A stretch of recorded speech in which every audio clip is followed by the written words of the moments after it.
Rise up, A-Town. It's the Falcons Squad. Sponsored by Game Time. Everything Atlanta Falcons every week. Breaking down all the big hits and game-changing plays from the ATL. The way only the Locked On Podcast Network can. Straight from the ATL, the Falcons Squad Show starts now. Welcome to the Falcons Squad Show, your home for the best Atlanta Falcons football talk. I'm your host, Tenitra Batiste. Alongside me are Locked On Falcons host Aaron Freeman, Locked On analyst Jarvis Davis, and 11 Alive anchor Maria Martin. The Falcons Squad Show is part of the Locked On Podcast Network, your team every day. And guys, we are finally here. So let's talk about the preseason. Jarvis, when we look at the anticipation, weeks and weeks and months, we are finally here. And of course, we'll talk about that, the depth chart, some things that were uncharacteristic that happened in the last couple days, and maybe who we have our eye on.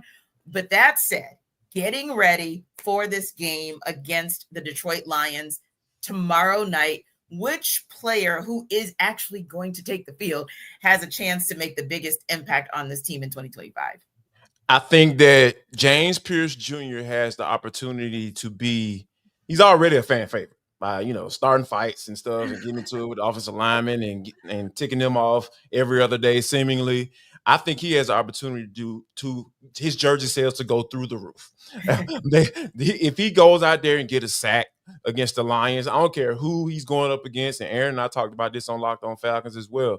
It don't matter who they're going against. If they go out there and confirm what a lot of people already believe, that he can get to the pass rush on a consistent, he can rush the pass on a consistent basis, he's gonna get a nice percentage of those jersey sales come after on starting on Saturday, because he has, if he can confirm everything that everybody feels about him, I think he has the opportunity to really establish himself as a fan favorite going into the season. All right. And for you, Maria, when you look at the players who will actually take the field tomorrow night, who do you think, depending on their play, has the chance to make the biggest impact on this team? Yeah, I hate to echo Jarvis because, I like to be different, but I'm 100% buying into the James Pearce Jr. hype. I've been out there almost every single day at training camp. This guy is getting after it. He's fun to watch. So if you do go to training camp, you guys are out there for the few open practices that are left, keep your eyes on James on any given series. It's insane. The speed off the line, just getting to the quarterback. I mean, this kid has all the tools and intangibles. Sometimes I think he needs to be a little bit cleaner in his rushes, but it doesn't really matter because he is just athletic and he's really just leaning on that God-given ability that he has so far. And I think you're going to see that a lot in the preseason game. This is somebody who's waiting to just be unleashed and in the best way possible. The fights are obviously very entertaining. We've talked about it so much on this podcast that there hasn't really been an ish talker on the Falcons for a long time. We know there's a couple that say they like to on the field and everything, but James is different when it comes to that. And you see those offensive linemen, him getting under their skin like Jarvis mentioned. When offensive linemen are chirping like that, it means that James is doing his job pretty well. Now, I'm sure there were some things said in there that get them a little bit more riled up, but I think just the fact that he's able to bring this energy and juice this early in training camp is such a good sign of things to come. I think he is going to very much make an impact on this team this year. Yeah, I would say the same. I don't know, Free, do you want to make it 3 for 3? I'll pick, if I'm going to get a layup to pick Jalon Walker, I'll pick Jalon Walker. So, okay, fair. I think for a lot of the same reasons that Maria and Jarvis are saying about James Pearce Jr., Jalon Walker has a chance to have a really big, impactful season, especially when you consider sort of how the glut of talent that the Falcons now have at the edge room, which again is still a weird word sentence to come out of my mouth, based off of the history of the Atlanta Falcons. And, I think that allows Jalon Walker to have potentially a very unique role in this defense. We know that he's primarily going to be an edge rusher, but there's going to be those, third and obvious situations where the Falcons will be able to move him around. And I think because they have so many capable players at that edge rush room, you kind of look at the D tackle room on the interior, it's not quite to the same degree. And I think a lot of the Falcons interior rush may not necessarily come from traditional D tackles, but it may come from guys like Caden Ellis and Jalon Walker lining up in the A or B gap over guards and centers and being able to win their sort of one-on-ones in those situations. So I do feel like Jalon Walker, will get an opportunity to kind of shine this upcoming season more potentially as an interior rusher because of the presences of guys like James Pearce Jr. and Arnold Ebiketie and Leonard Floyd at edge that will allow the Falcons to kind of get the best of both worlds with him, playing edge as well, Jalon Walker, that is, and also having that versatility and flexibility to line up in other places to kind of supplement a rush that may not necessarily be nearly as good on the interior as the Falcons would ideally want. Yeah, and I was thinking the same as you, like, okay, well, if we're going to go slam dunk, but not necessarily go batting 1,000 for James Pearce Jr., Jalon Walker was going to be my guy. And mostly because we haven't seen him as much, just of course, the minor hamstring injury, but we just haven't seen him have as much action as maybe we had hoped to start training camp. So it'd be nice to see him get just a little bit more action come Friday, just to give us an assessment of kind of, hey, you've now been through OTAs, you've been through at least a little bit of training camp. Where are you in your progression to be ready for September 7th? Now, pressure, who is under the most pressure to perform and do well and have a good showing this Friday, JD? For me, it has to be Jalon Walker. Here's why I say that. Because he was drafted before James Pearce Jr. Like you mentioned, he was dealing with a little soft tissue injuries and everything like that, even though he looked amazing on the first day because I was out there. Oh, my gosh. I was like, oh, yes, this is what I want. Give me this. Injected it into my veins. I love this. 11. Give me more of 11, So, but I think that when you talk about, being passed on by Carolina, who a lot of draft nicks thought that he was going to be taken there and to fall like he did, and the Falcons were able to kind of scoop him up like that. I think he wants to be able to establish himself and say, yeah, I understand how much y'all love JPJ. Like, he's a prototypical edge rusher in the NFL. A lot of those guys who were rookies that looked like him and were built like him and ran as fast as him, they had success in their first year. So I think, Jalon is saying to himself, hey, I got something to say as well.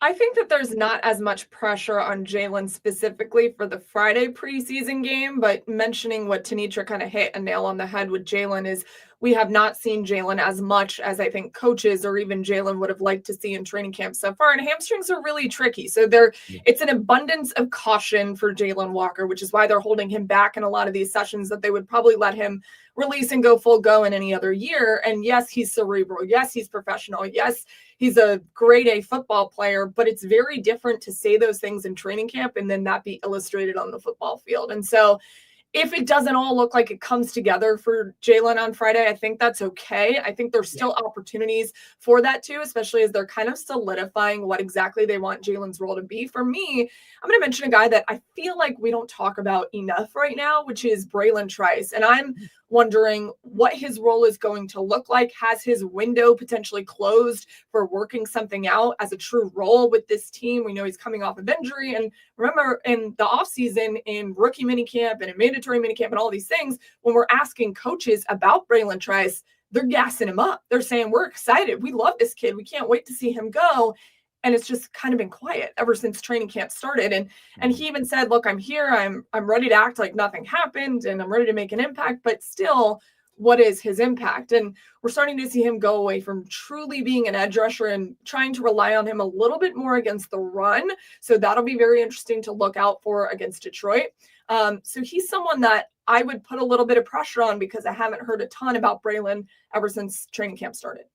Yeah, I think that's a good one too, because it's like the anticipation Maria has been building up for well over a year, if we're being honest. So no, that's a good one. How about you, Free? Anyone or which player do you feel like has that most pressure you think come tomorrow night? Yeah, I look at the secondary. I look at that competition at that nickel cornerback spot between D. Alford or Billy Bowman. So take your pick between those two guys, whoever you think is expected to win that job come week one.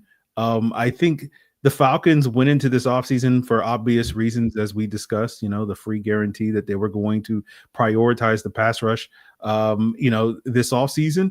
And they kind of, not to say that they did nothing in the secondary, but they're kind of running it back for the most part with just now 2 rookies sort of infused into it with Billy Bowman at that nickel cornerback spot and Xavier Watts at that safety position. And we saw late last season, this secondary wasn't quite great, right? And we're going to chalk it up to, the scheme, and they got rid of that guy, and, they got a new scheme, and it's all going to work out. But like we saw in those games that, yeah, we can sit here and point fingers at the scheme and how it's flawed and it was too passive and all the off zone coverage and all that stuff. But at the end of the day, like there were some really good wide receivers that were just flying past our corners. And I don't know if that's just scheme related. That's just, those guys were too big, too fast, etc.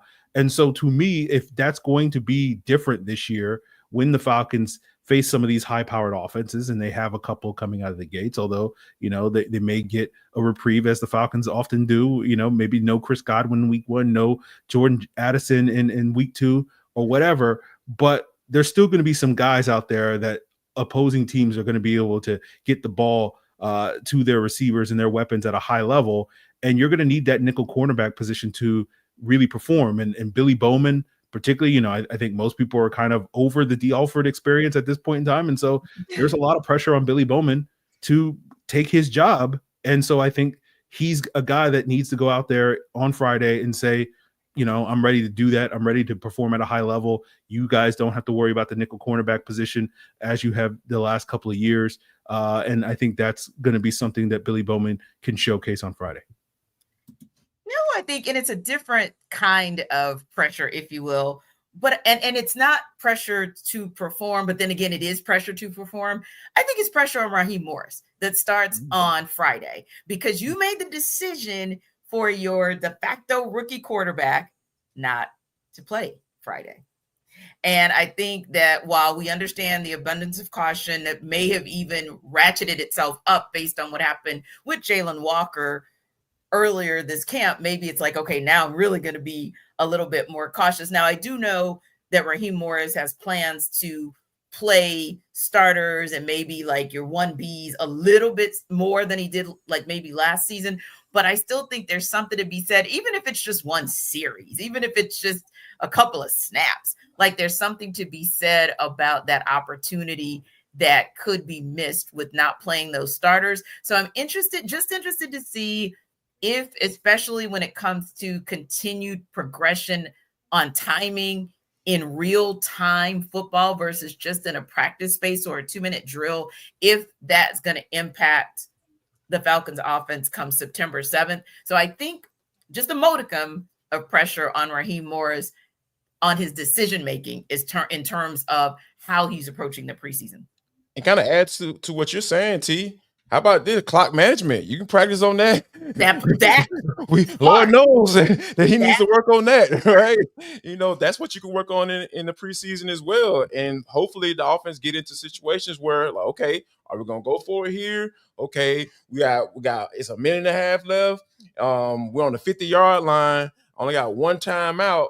We're like, okay, what are we doing here, Zach? Zach, I need you to be able to get us to the sidelines, and so we can kind of save our time out, and then eventually work our way to let Lenny kick a long field goal before, so we can get some points before the half. So we don't need to take our timeouts into halftime. So yeah, I think not only from that standpoint, T, just to reiterate, okay, I'm still progressing as a head coach. I need to be able to make better decisions, especially when he acknowledged that he made some bad decisions when it comes to that. Continue to get better in that realm as well.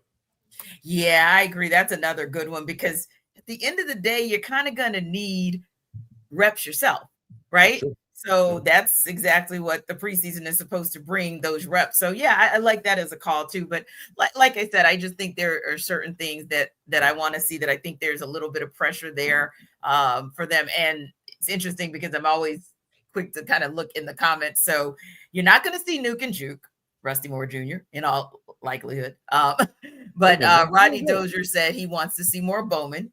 I haven't heard as much about him and Nick Nash, which I have heard. So yeah, it'll be interesting to kind of see who wants to see whom, or who we kind of think has that pressure. But yeah, Jarvis, now that'll be something we'll be talking about in our post-game show, kind of watching that clock management to see if we see some improvement, some evolution on how Raheem Morris approaches that aspect of the game. Now, the first depth chart was released. Surprised or no on the two deeps? We'll talk about that when we go under further review.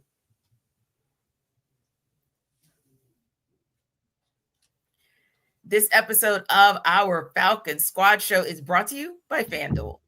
Summer sports are in full swing, and whether you're all about baseball under the lights, golf on the green, or high-stakes soccer action, FanDuel is the best way to make every game even more exciting. You're already following the action. Why not make it a little more thrilling? With FanDuel, you can get in on the game while your friends are getting sunburned at the beach.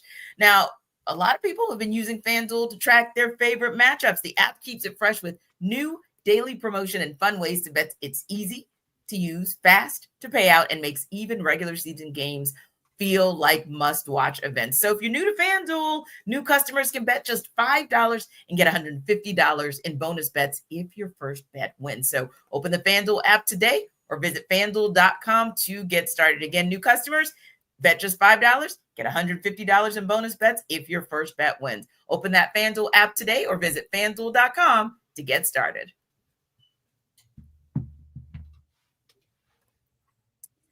So, Maria, the Falcons released their first depth chart of the season, or preseason, for their first matchup against the Lions at Mercedes-Benz Friday night. Any surprises for you? Yeah, I'm looking at the depth chart right now. One of the biggest surprises that I saw was Lamar Jackson behind A.J. Terrell at corner. Clearly, there's a lot of experimentation happening on the defensive side of the ball right now, and you have Mike Ford all the way down as a reserve at that nickel position, and that to me is very, very interesting. Now, that could mean a lot of different things. Mike Ford is clearly going to make the roster some way or another. They're going to be able to work him in somewhere. And we know he's a special teams guru. It's his second time around with the team. Mm-hmm. But when you look at that and you see Lamar Jackson behind A.J. Terrell, you're thinking, what? Like, I never had that combination of people working out. So that's something that I definitely want to keep an eye on, especially as the preseason games happen. That goes back to that pressure on Billy Bowman at that second nickel spot. Like, there's a lot of pressure for him to win the starting role because D. Alford, who knows what's happening with him. Mike Ford, I still think that is a moving scenario that we have in the preseason going on. But to me, that was my biggest thing, because I do think that the secondary depth is about as thin as I'd like for it to be. If it gets any thinner, then we're getting a little nervous. And so to see Lamar Jackson backing up A.J. Terrell, I'm quite concerned, is to put it that way. I love it. I love it. And what about you? Did you have any of those surprises, or, as Maria mentioned, I open it up, not just surprises, but concerns about what you saw in the depth chart, Aaron? No, not really. The depth chart, that first depth chart is always, they'll have a weird guy that like work in third string, and it's like, I don't think that guy's going to be third string, like Morgan Fox or something like that. But like, that's, no offense to the Falcons, they got some intern out there doing the depth chart or whatever. They're like, just put some names on a piece of paper and get it out there. And then we actually get to see what the real depth chart looks like on Friday night when they rotate guys in and out. And so, don't spend a lot of time reading too deeply into it. They'll make adjustments as this thing goes by based off of more of the reality. So that first initial depth chart, nothing really caught me off guard. There was maybe a couple of guys you would switch around and be like, I think that guy's going to be much higher in the like D-line rotation than he's currently listed at this point in time. But for the most part, no big surprises. Aaron, that's what's fun about right now. Obviously, the first depth chart doesn't matter, but you have to pick a side. Yeah, pick a side. Pick a side, Free. Pick a side. But he's the peacekeeper of the group. Yes. In defense of the two scouting training camp assistants who were just recently hired under the Bill Walsh Fellowship and Training Camp Assistance Program, Free, it takes time. So give those guys a little time to get acclimated to their jobs. It's nothing against the guys. I'm just saying, like, their first day on the job is like, put together a depth chart. I'm like, okay, just pick that guy, put him here randomly, and it's just like it's just too hard a task on your first day. You don't even know where the break room is. You don't know where the bathrooms are, and you have to put together a depth chart for everybody in the world to see. It's tough job. Well, I mean, I look at it like this. like, I know that you're concerned about the whole Lamar Jackson piece being behind AJ Terrell, Maria. I totally understand that because, I see Lamar Jackson and I don't think about cornerback. It's just me. But I look at the guy that's behind him.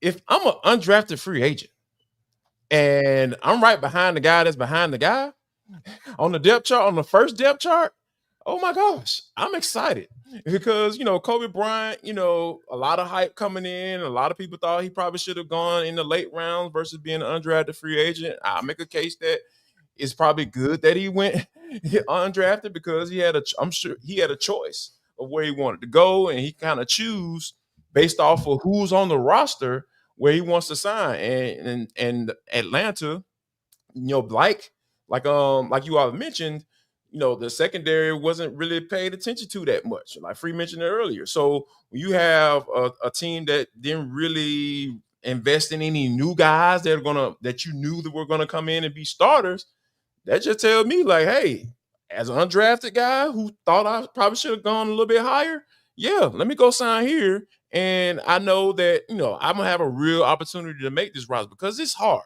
Regardless of how talented Kobe Bryant is, it is hard to make a roster, that final 53, as an undrafted free agent. It's hard as all get out. But if you are in a situation where the guys in front of you really aren't that good and you got the cornerback behind your starter, people who cover this team on a daily basis saying they're concerned about that, yeah, that's exactly where I'm going to go. Yeah, that's what exactly what I'm going to sign. So that was the one that kind of stood out to me. I was just like, if I'm an arrogant, football player, because most football players are arrogant in some form. You gotta believe in yourself. That's what you're saying. Right, you have to have belief in what you put on the field. Yes. But corners, they take it to another level. Corners on another level. Corners on another level, Maria. You know what I'm saying? The corners are different. So if you have that type of mindset and, looking at that roster at this moment, it's just like, oh, yeah, I'm about to make this squad. And I think that's the guy that I think we should circle and say, hey, man, keep an eye on this cat because he might be out for blood. Yeah. And this one, I'm going to just put a pin in it because I have a concern, but on the same token, it's not quite the definition of concern that Maria mentioned. So I'll leave it for a little bit later, but it was more in my mind. And you guys, I'm putting a pin in it, so make sure we circle back to it. If I'm a player on looking at that depth chart, who am I? Which player should be the most concerned? Meaning looking over their shoulder at that depth chart for the entirety of the preseason. And I was thinking, hey, D. Alford, hey, Young Wei Koo, you guys might want to be looking over your shoulder at that depth chart because, yeah, you got a lot of money on the line in terms of what you will or won't be doing throughout this preseason. But again, going back to something that we know, Raheem Morris kind of came out of the gates earlier this week to make sure everyone understood, hey, starters won't be playing Friday. Totally get that. But there's still an opportunity, as you guys have mentioned, because of some of those position battles, if you will, or some of those players that we didn't get to see last year. So this is their de facto rookie season. There's still an opportunity for some of those players to show and prove. So Maria, is there a message that you think individually or collectively this Falcons team can send by still having a good showing against the Lions? Yeah, I mean, of course. I mean, you want the energy to be there. I think preseason is great. It depends on how you look at it. Fans hate the preseason because it's not the finished product. It's not the final roster and all those things. I look at it as opportunity. You mentioned it. A lot of these guys are fighting for roster spots. It's a really cool opportunity for these guys to try to make an NFL roster. They're going to come out with a different juice and a different energy, but even more so, take the personal element out of it. You've seen that across the board in training camp for the Falcons so far. It is different. If you go out there, you feel it, you understand it. It's one thing to talk about it, which is kind of Raheem's whole mantra. He's just an energetic person. You understand that he's a player's coach. He's got all of the pizzazz and all these things, but to actually put it together and put it on the football field is two different things. And you're starting to actually see that come together. Last year we heard it, we saw it. We all like Raheem Morris as the person, but you got to have production on the field. They have to go hand in hand, especially in the NFL. And we were thinking, oh, I don't know, because he should have made the playoffs and he didn't. And now you're starting to see a different kind of belief, and not just from the offensive guys. I think more specifically, the defensive guys. The way that they talk about this year in particular, you're going to see a difference, I think, just in whoever rolls out there in preseason. The rookies are acting different. The guys who are fighting to make a roster spot are acting different. So, yeah, of course, the message is we are a changed football team and we're serious and we want to be taken seriously. That's the message you send. Yeah. I think the message is, you can look at it multiple ways, right? I think the big message is, this defense is new and improved, right? If they're going out there flying with energy, with some of the added speed that they have at all three levels of the position, because we know that the starters on offense aren't going to play, and some of the key backups aren't going to play really at all this preseason. But some of the guys that will be expected to play this upcoming season, as we've talked about all summer long, that are expected to be young guys that are going to contribute this year, they're going to get opportunities. Raheem has already sort of confirmed that on Friday night. So those guys get to show, hey, we're going to add a lot more juice to this defense this upcoming season. So I think that's a message that you can send on Friday night. And then for the offensive side of the ball, where you're not going to have the starters, this is an opportunity for you to find essentially like the next Ryan Neuzil, right? I remember when Ryan Neuzil was an undrafted free agent many years ago, and sort of popping in some of those preseason games, and like, there's something here that you could, plant a seed that there's some developmental upside there with Neuzil in the future. And now he's the starting center for the Atlanta Falcons going into his 5th year in the NFL. And so, I think that's kind of the message where you can look at with the offense is like, okay, we got, we know who the starters are. We know who the guys that are going to be the main contributors, that if this offense is high flying, we're not going to see pretty much any of those guys all summer long. But there's a couple of guys here or there sprinkled, behind them that may be riding the bench that, those seeds may blossom into something, hopefully years down the road. Hopefully we will not see those guys this fall, because that means that, better players got injured and whatnot. But like one of those things where it's like, is there another Ryan Neuzil that's waiting for his opportunity 2-3 years down the road? And that's something that I think when you're thinking about the long-term future of this Falcons offense, like you need some of that the developmental upside in that pipeline of talent. I think for me, part of this 2024 draft class is saying, hey, guys, we can play football too.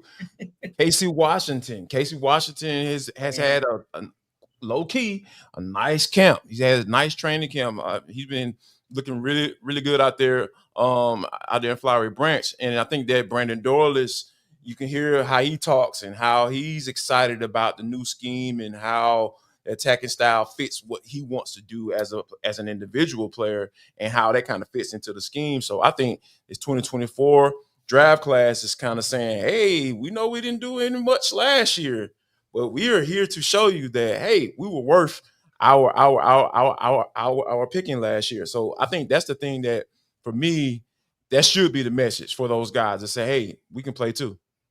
Yeah, and I like that call out of the class of 2024, because, I think that we have put, whether it's incomplete or whether it's TBD on their grade as a class, I mean, that's still very real. So, this is an opportunity for them. But I also like what Free called out in terms of an opportunity, not that we want to see him in the season, but in terms of depth being development opportunities. And Javon Gwynn, Joshua, great, you're on the clock. So show something just like Ryan Neuzil did, because that could be depth for the Falcons should they need it now or in the future. But also, as Maria mentioned, these guys are fighting to show at any position, but particularly that position, because the O-line is so important to teams making sure that, hey, on that side of the ball, we're going to win in the trenches, that you want to show if some other team has a need for a backup center because their first string center goes down, that you're viable for that.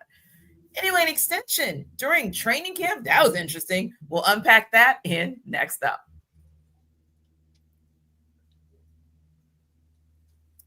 This episode of our squad show is brought to you by Yahoo Fantasy. It's the best time of the year. NFL kickoff is almost here, and that means fantasy football season is back in full swing. And this year, Yahoo Fantasy is turning things up with a fantasy football experience like never before. This year, maybe the squad show will be playing some Yahoo Fantasy, and you should too, whether you're a first-timer or a veteran making your millionth league. Now, if you're me, you've used Yahoo Fantasy for years. The updates they're rolling out this month, I think they're wild, but in the best way, a good look.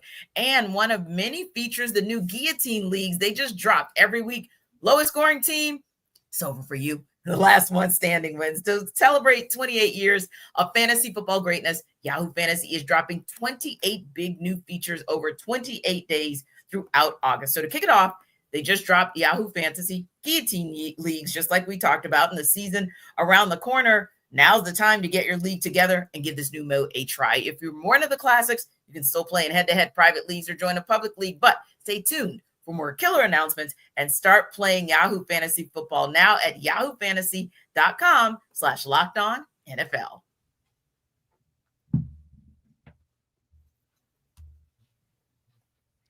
So, Aaron, the Falcons kind of went thief in the night on us with the announcement that they agreed to terms with Kaleb McGary on a 2-year, $30 million extension. What do you think about Terry Fontenot and company saying that they wanted to get this deal done before the regular season starts?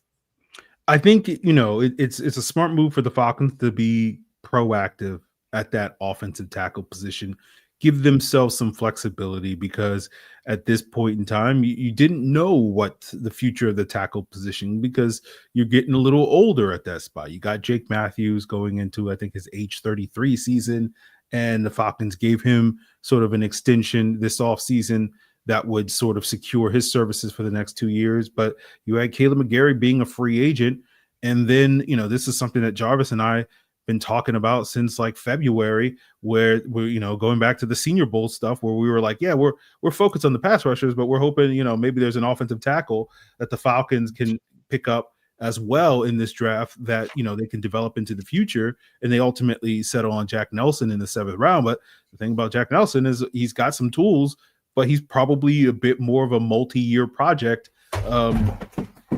I don't know why that fell over all of a sudden. Jack heard you, man.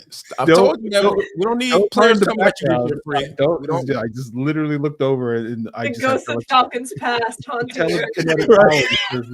My those tackles past. But anyway, as I was saying, but like the Falcons had a situation at offensive tackle where you didn't know quite what the future of that right tackle position was going to be beyond the season, with Kaleb McGary going into a contract year.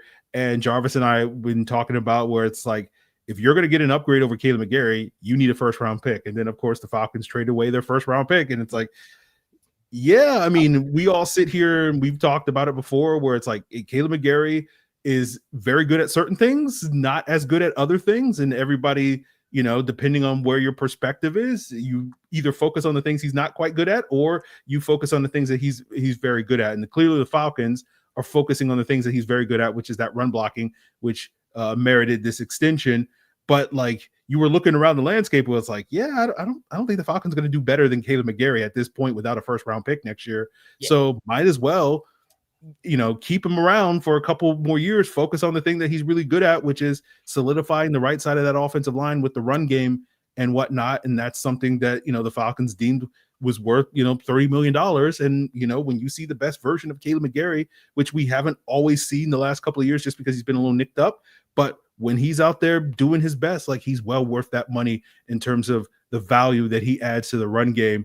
With Chris Lindstrom on the right side, that has been a powerful force for this Falcons run game over the last couple of years. And we expect it to continue in the near future with Michael Penix at the helm and Bijan Robinson. So, little surprised to see it happening now. Thought it would be a priority maybe after the season, but obviously it makes sense for the Falcons to be a little bit more proactive now, make sure they don't have to worry about this and not have to deal with any, potential Drew Dolman-like situations next offseason.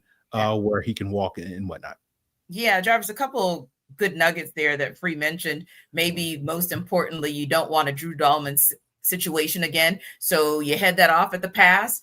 And I think the other piece there is sometimes we forget that as Kaleb McGary was trying to improve last year and evolve in terms of his pass protection, his body was nicked up. So he wasn't exactly himself. So when you look at the numbers that most recently have come out from Pro Football Focus, and you see that he's ranked 13th at his position in terms of run protection, but about 78th in pass protection, you do have to leverage that a little bit with, as he was trying to improve in his pass pro last year, his body kind of was unforgiving to him. But that said, still was a little shocking when we got the notification that, hey, the Falcons decided Monday to go ahead and extend Kaleb McGary for 2 years, $30 million, $15 million a year. But were you surprised about them getting the deal done at this point in the season? Actually, I wasn't, because a lot of it is for what Aaron mentioned. And then also, when you have Terry Fontenot always has to be thinking ahead, right? Like, he has his pretty much a good idea of who that final 53 is going to be. Probably that 16 can kind of move pieces in and out. And now he's almost at a point where, okay, what am I looking forward to in 2026? Who do I have as free agents? Who going into their free agent year? Who guys I'm going to have conversations with after the season because they could potentially walk, right? So I think for them to kind of say, you know what? The devil sometimes is better, right? Like, if I know that, Kaleb McGary is maybe a little shaky when it comes to pass pro, but guess what?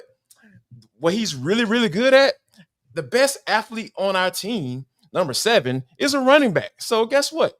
You marry those two together, and then you have his buddy Chris Lindstrom right there. Shout out to Thomas Dimitroff for drafting his offensive lineman. What is going on in this world today? How about that for a going away gift? So I think when you have that cohesion on the right side of the offensive line, you make sure you keep that around, because like Free said, you don't want another Drew Dalman situation happen. Thankfully, you have a really good offensive line coach in Dwayne Leffert, and that program that he's implemented and development program that he has for his guys on the offensive line, it seemingly worked last year because we got a chance to get a sneak peek at it last year. So, and hopefully that continues this year. So, when you have all of those things in play, it makes all the sense in the world for you to kind of get ahead of it, because what if he becomes the 13th ranked pass pro? He ain't taking no $15 million. What? I need 20, sir. We can start there, because that's the going rate for offensive tackles in this league. So and then he can even go with the whole narrative that, hey man, I'm protecting the blind side now, so I need more money. You know what I'm saying? Like, even though that's a farce. I commend Terry for getting ahead of the game and thinking ahead, because like you said, a lot of things are starting to settle with the roster in 2025. So he has to kind of start thinking about 2026, because there are so many guys that are potentially going to be free agents. You got Troy Anderson, Arnett Bacady, Halle Algier. It's going to be a little madhouse at the end of this season, I believe. Yeah, and Maria Jarvis makes a great point about Terry understanding the bigger picture, and what if Kaleb McGary is completely healthy and he goes at 100% every single game, and Dwayne Ledford is able to put him in position to improve pass pro. They don't want to be having a conversation with his agent saying, hey, I know Tristan Wirfs is paid at $140 million for what he's able to do. We know he's injured right now, but ultimately speaking, that's sort of, he's the bar. And you don't want to have that conversation if Kaleb McGary makes a massive leap in his performance in pass pro. And then now you're having you are, instead of being able to give him $15 million a year for the 2 years extension, you're now talking about more like 30, like you said, Jarvis, $30 million. And I think too, it's the consistency, the continuity that leads to excellence. Because when you think about an O-line, the O-line that has the most consistency, you got to go back to the 70s. You got to go back to 120 straight games with the Pittsburgh Steelers. And we all know what that team's excellence was. And how that, of course. Yeah, of course. Reminding everybody when we were once great. When we got rings and things. So, yeah. But then you look at something modern day, the Philadelphia Eagles give you the most consistency at O-line. And what are you talking about? The last team to win a Super Bowl ring. So, yeah, these are the types of things that make you say, hey, maybe we should shore up our guy right now so that we can be having the conversation later about this being one of those more vaunted O-lines? Yeah, I mean, it starts with Drew Dalman. Whenever he goes off and gets paid, that starts the wheels of, okay, I can't let this happen again with somebody else on the offensive line, because those guys have been together for a long time, with now the exception of your center. And obviously Matthew Bergeron is young, but you want to keep those guys together as long as humanly possible. And the way that you do that, obviously, is figuring out the contract piece of it. And Kaleb in the offseason had some surgeries to get him to 100%. He got some bone spurs removed. So when he talked to us at the very beginning of training camp, he said he truly is the best he's ever felt. Now, granted, he was saying that before we played any football, so take that with a grain of salt. And you hope that this is the best he's ever felt genuinely. And I think he does feel that way. Kaleb is not a talker, let's put it that way. But he was fantastic in that day that we talked to him. And so I did believe him that taking away these bone spurs, he now feels 110%. He's ready to go. And as these offensive linemen get older, you mentioned Jake Matthews, Maria Martin, you're 33, love to see it. But as these guys get older, their bodies start to take on a lot different approaches to each season. And when you already have a guy like Kaleb, who really hasn't pieced together a full season of being 100% healthy, which if you feel 100% healthy the entire year in the NFL, you're not playing the game right. I'm fully convinced of that. It's you're not playing, right? Like that. If you're feeling about 40% each and every year, like there's clearly an issue. So I think for him to feel as healthy as he was a caveat for Terry Fontenot to say, okay, maybe we do really consider getting this deal done before the season even starts, because we say, hey, you're telling us you're healthy. We see that you're healthy. You're coming to work. You're now an even more vital piece, which, yes, the blind side is whatever in modern day football. Okay, it's not a true blind side, but technically he is the blind side tackle for Michael Penix Jr., even though, yes, Michael will shift his body and blah, blah, blah. We get all those things. But he is now a bigger piece to this offensive line than people probably would like. But at the same time, Kaleb gives you the experience that I think Terry Fontenot, Michael Penix Jr., the rest of the offensive line are looking for. And tackles, mind you, are very, very, very hard to find in the NFL. Good tackles in the NFL are very hard to come by. It's why the best in the NFL have gotten so expensive. And so to me, if he gets better, boom, you get yourself a discount at the right tackle position and everybody is happy. I think it's an awesome deal. I think it was a really smart move to get it done before the season. And I think, forget the TJ Watts pairing from last year. This will pay dividends for everybody moving forward. Stop bringing up old stuff, Maria. Sorry. I'm sorry. It haunts me just like I know it haunts me. Oh, trauma. Trying to work through that in 2025. I'm triggered. Very much so. Yes, very triggered. All right, Free. So when you look at that, I think 2 out of 3 out of the 4 of us were just a little shocked that this deal came when it did for you. So is there any other player where you say, okay, well, if Terry Fontenot is just kind of doing those deals at the times that he feels are appropriate, but a little surprising, which player do you think should be that next one to get the out of nowhere Kaleb McGary type extension? Yeah, Jarvis mentioned a couple of players that are going into contract years that will be free agents. But for me, if I'm prioritizing, a lot of those guys, Kyle Pitts, Troy Anderson, Arnold Ebiketie, I kind of want to see how this season plays out before I pay those guys contracts. We know what Tyler Algier is, but at the same time, like I kind of want to leave Tyler Algier the opportunity to get paid somewhere else if he has that sort of season. So he wouldn't be a priority on the list. So I kind of look ahead to not who's going to be a free agent this offseason, but who's going to be going into a contract year next year where we'll be sitting here 12 months from now being like, let's get an extension done for that guy before we lose him the following year. And to me, the obvious candidate for that is Jesse Bates. Jordan, as Jarvis would say, the guy that, I was going to throw some shade at Jarvis, but you don't deserve that today, Jarvis. So I will say this. Nice. Even though you already said you were going to do it. So it's out there now, so. What is going on? No, I'm just saying, the guy that got paid that someone on this panel did not think should get paid again is basically what I was going to say.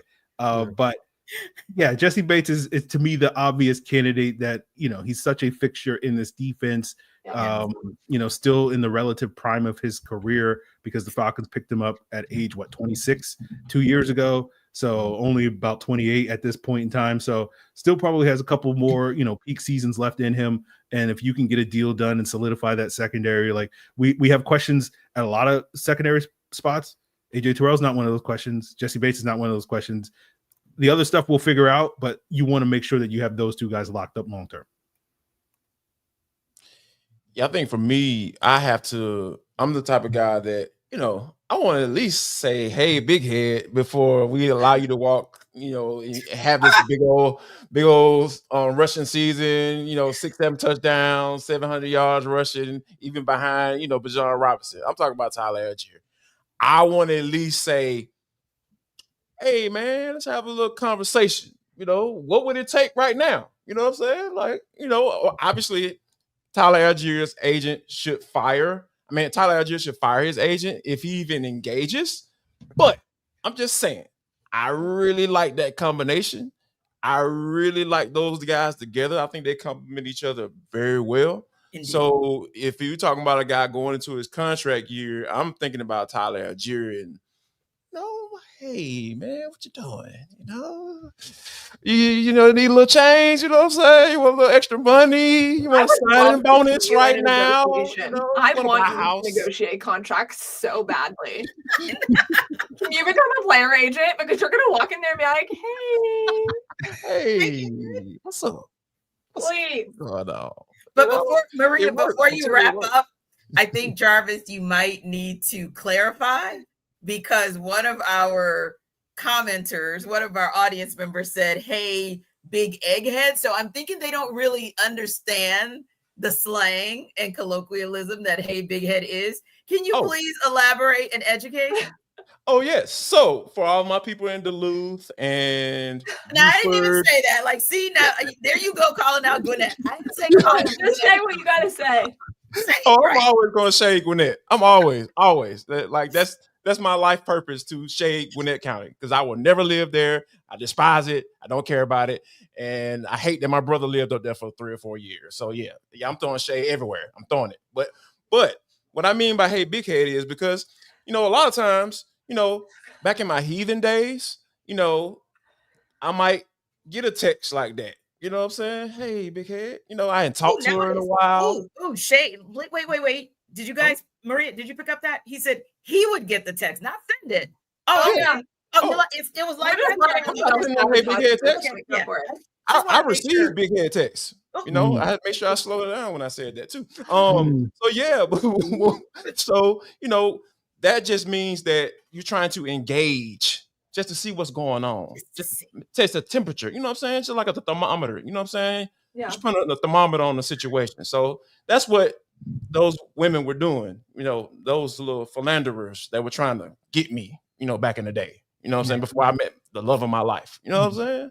So hey, we all good over here. You know what I'm saying? That's great explanation. Great way to bring our audience to 2025 and understanding. When we throw shade, we throw it with some street cred. All right, Maria, just take us out of here with the foolishness. How do I follow that up? Other than my new life mission to get you NFLPA certified, I'm ready for you to be an agent, negotiate these deals. That's my new life mission. Yes. I'm going to talk about the contracts that I want to see get done. Okay. So to me, I think two of the obvious ones that I would really love to see the Falcons get done would start with Jesse Bates, but probably also Drake London in the same breath. But I'm going to give you a third person. And Jarvis, I love Tyler Algier to death. I love him being a part of this team. I do not think he's going to play in a Falcons uniform next year. I'm sorry. I really don't. But for me, it's Kaden Ellis, because Kaden Ellis is set to become an unrestricted free agent in 2026. Bijan Robinson, we're talking about Nuke and Juke, these nicknames that you guys are coming up with today. We'll see if they like them, by the way. Bijan and Tyler both are looking for a good one, so I'll relay that and see if they like that one. But Bijan called Kaden Ellis the alpha on defense. The defense is alpha. You don't let somebody like that go. And Jesse Bates is similar in that breadth of the alpha. Like if you want to say alpha 1 and alpha 2, those guys run the show over there. And they have created such a mainstay, the word that was used earlier, they are such a staple in this defense now. You do not let a player like that get out of your building. And so for me, you got to avoid the unrestricted free agency part, because I've said it for years now on this podcast. Caden is one of the best kept secrets in the NFL. And the only reason why he's a secret is because the Falcons don't make the playoffs. The minute that they start making the playoffs, everybody's going to start to go, who's that? And he's not a secret to the teams that have played the Falcons, mind you. They are very well aware of who Caden Ellis is. And take his dad out of it. I'm not talking about his legacy of an NFL child, none of those things. Caden himself, unbelievable. I could go on and on about the impact that he makes on defense, and the coaches could as well. So for me, I'm going to throw him out there just because I think Jesse and Drake are kind of obvious. Caden Ellis, for sure. You got to keep him in the building. Yeah, on the way in, Maria, I was talking to Jarvis, just kind of doing some pre-production, and Drake London was actually the one I threw out there as well. And yeah, I know he might be Captain Obvious, but still for me, I can't state it enough, because this is a guy who, when you look at the stats, he was behind only 3 other wide receivers, Jamar Chase and Justin Jefferson, and right ahead of CeeDee Lamb. But those 3 players are the top 3 highest paid wide receivers. We're talking 40 million, 35 mil, 34 mil. Even DK Metcalf with the Steelers, who don't like to pay anybody, 33 million. So if Drake London balls out again, you gotta get paid. Exactly. So that's why he was kind of my low key, like, man, that might be one that you kind of sneaky sign out of or extend out of nowhere, because once he has what we all think is going to be a breakout season this year, whoo, man, the price of admission is going to be crazy. Brick's diabolical schemes or Rob Shiny new toys, we'll explain next.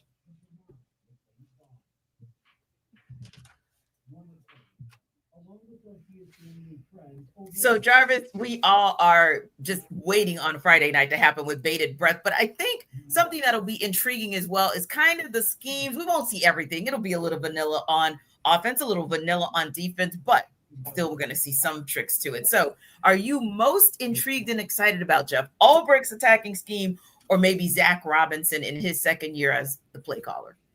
Oh, I'm going to be Captain Obvious. Yep, y'all know what I'm about to say. Jeff Ulbrich scheme. Amen, church. Let the church say amen. I can't wait to see it. I want to see it. Ruka roll, tackle style defense. Brandon Doyle's tackle style defense. James Pearce Jr. tackle style defense. Jalon Walker tackle style defense. Give me all of that. David Onyemata attacking style defense, even in year 10. Yeah, I need all that. I want to see it, because here's the thing. Like, you talking about, like, I even had to pull Jeff Ulbrich out to the side, like, hey, man, what's up with this 2-gap stuff? You know, and like, because, you know, I'm 6'5", about 360 pounds, you know what I'm saying? Like, so when, like, they don't make dudes like my size in the league no more. Ted Washington, Gilbert Brown, God bless all those cats, you know what I'm saying? They probably got restaurants and retired and all that stuff, you know, sitting at a buffet just chilling, having and living the good life. They don't make D tackles like that no more. So when you don't have those guys to eat up those blocks and literally lock down both of those gaps, so those linebackers can run, it's hard to do that. It is so hard to do that. And then combine that with off coverage. It's just a recipe for disaster. That's all it is. So, you know, yeah, Jimmy Lake getting some more shade on this show today. Aaron started it. It's your fault, sir. So, yeah, for me, it has to be Jeff Ulbrich. New system, tactile defense, coming from the Jets, where he was the defensive coordinator. I know people don't want to give credit, but he was actually calling the plays and doing that stuff. So, yeah, that's kind of where I am. I want to see it, and I can't wait. Maria? For me, I feel like it's Jeff Ulbrich all day. I mean, we kind of know what this offense is going to look like, although you're not going to see a lot of the starters out there. Hopefully we see Penix at some point throughout the preseason. You won't on Friday against Detroit. But yeah, I mean, it's Jeff Ulbrich all day. All of the hype for me has been around the defense and the defensive side of the football. In training camp, they've been such a pleasant surprise. I thought that they were going to look better, but I've been very impressed by what they've looked like so far. And I think Bajan said it best a couple of days ago to me. One of the most impressive defenses, in fact, the most impressive defense that he has faced in his time in Atlanta was the Jets when Jeff Ulbrich ran it. And I don't think he's just saying that because Jeff Ulbrich is in the building. He was assimilating the two because he notices how different these guys are operating now. Thought that was a really, really interesting point by Bijan. Not that he's been in the league for very long, but at least he has a measuring stick of what defenses, and very good defenses, he's gone up against quite a few, in my opinion, can look like. And so I think unlocking different levels of your offensive players by having an actually competitive defense, sky's the limit for these guys if they can actually put it all together. So yeah, for Jeff, second time in Atlanta, is it better? That's what we're looking for. Of course, on paper and in training camp, it all looks good. But once you start going up against other players, you start to get a pretty good sample size very quickly of, okay, we see where this is going. And honestly, we never really saw that with Jimmy Lake, and not to just continually step on him, but it's true. There were times where we would all think, oh, okay, we try to convince ourselves like this is better, right? ? But none of us really felt that conviction of the defense taking a step forward. I already feel that in training camp, which is bizarre. So put them against the Lions, put them against the Titans in joint practices next week, and let's go. I'm excited. Yeah. For me, if this question was, what are you more excited to see during this season? It is the offense, because as we've discussed many times, if this team is going to reach the ceiling that they and the capabilities that they have, it's going to be the offense driving that bus.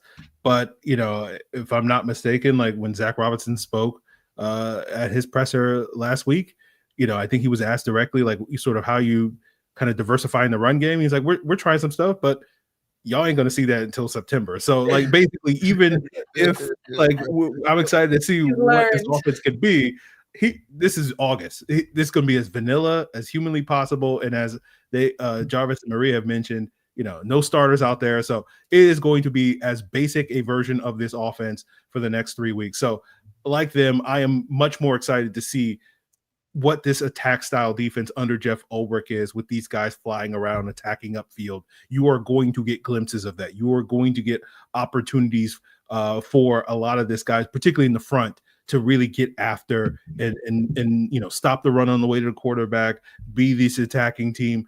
Like, I don't think Jeff Ulbrich is holding back what he's going to do. And like, oh, well, we got to save it for week one. It's like, no, let's unleash these dogs and let's see if they can hunt come Friday night. So I'm definitely excited to see what he can do.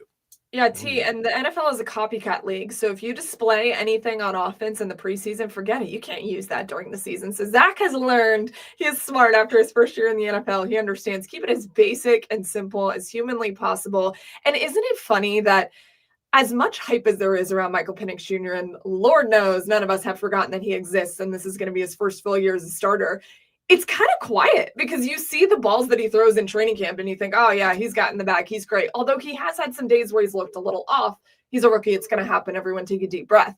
But really the focus and energy and attention has been around this defense. And we're all so excited that we don't talk about Mike probably as much as we normally would. If there wasn't this big of a conversation around the defense. I think it's fascinating. I can't wait for Friday.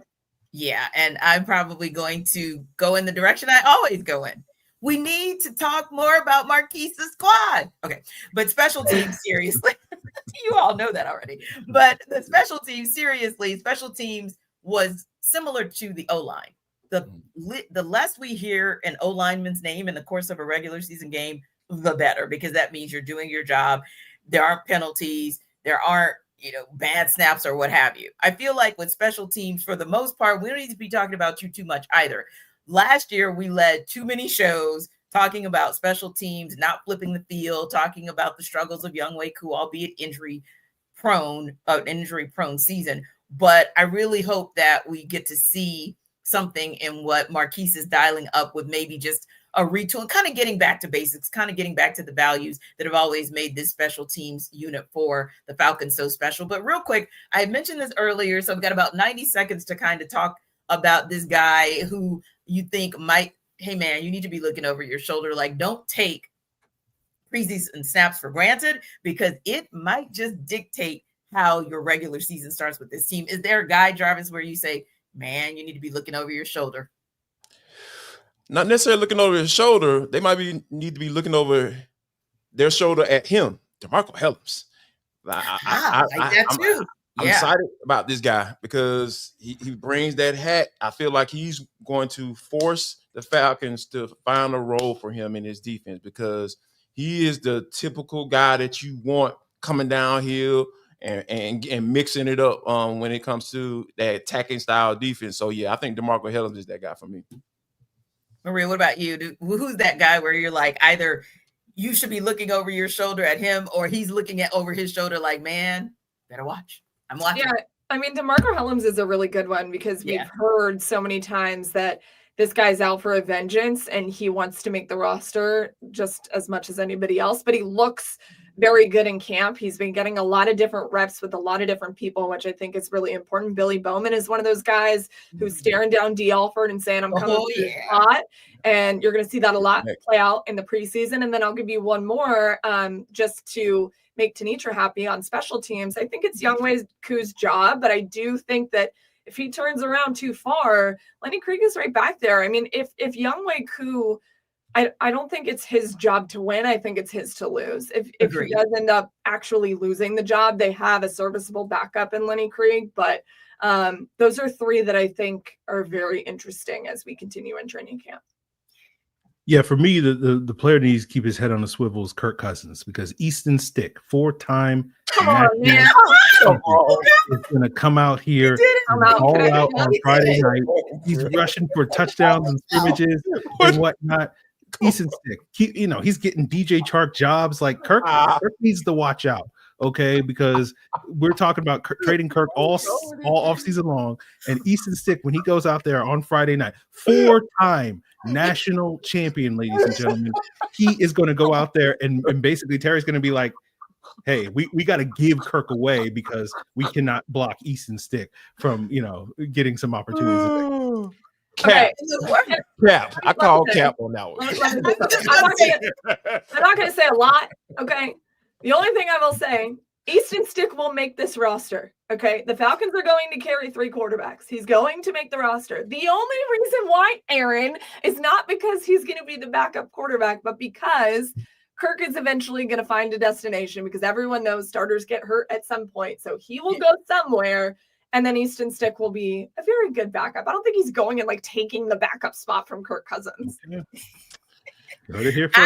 just don't know what to say except to just go ahead and end it on that note because at least Maria brought it back to some semblance of sanity. But Free, you got to pop out and show us every now and again, and I appreciate that. Thanks to our everydayers for making this squad show your first listen of the day. Be sure to stop by Locked On Falcons with your host, Aaron Freeman, the voice of reason, as your second listen. Check out Maria Martin, host of Sports Extra on Sundays on 11 Alive. And you can catch Jarvis as a frequent contributor for Locked On Falcons and Sports Extra. We will see you tomorrow night post-game show.